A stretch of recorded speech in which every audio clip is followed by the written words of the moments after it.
Imagine you're at a football game with all your friends and family when suddenly the person next to you collapses.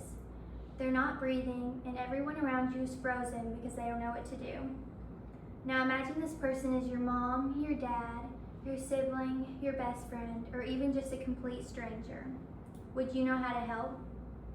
According to the American Heart Association, more than 350,000 out-of-hospital cardiac arrests happen per year in the U.S., and about 90% of these victims don't survive. However, immediate CPR can double or triple the chances of survival. The problem is that not enough people know CPR. According to American Red Cross, every minute that passes without CPR decreases your survival rate by 7 to 10%. So if you think that EMS takes a couple minutes to arrive, and if there's no bystander around that knows how to do CPR, then the victim's survival chances are slim to none.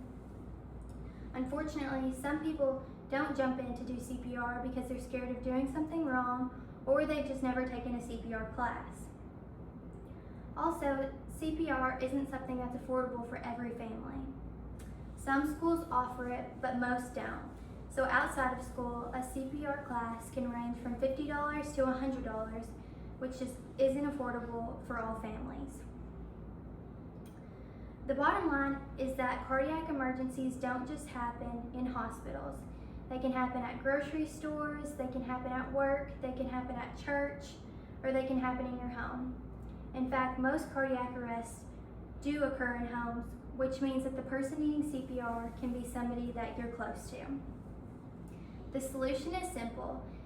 CPR needs to be required for all students before high school graduation. Most schools require classes like health, physical education, and driver's education because they're classes that they'll need for adulthood. CPR should be viewed the same way. CPR could be taught in health class or another required class where the students can be taught how to identify cardiac arrest, how to effectively do chest compressions, and also how to use an AED. Being CPR certified also doesn't take long. Basic CPR certification can only take a few hours, but the knowledge can last a lifetime. Imagine that every student that graduated high school knew how to do CPR. No one would be standing around frozen because everyone would know what to do in a cardiac emergency.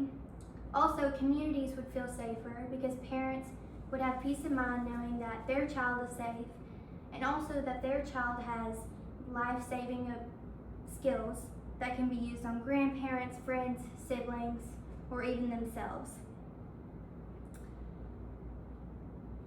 CPR is not just an assignment that needs to be completed for high school, it's a skill that can save someone's life.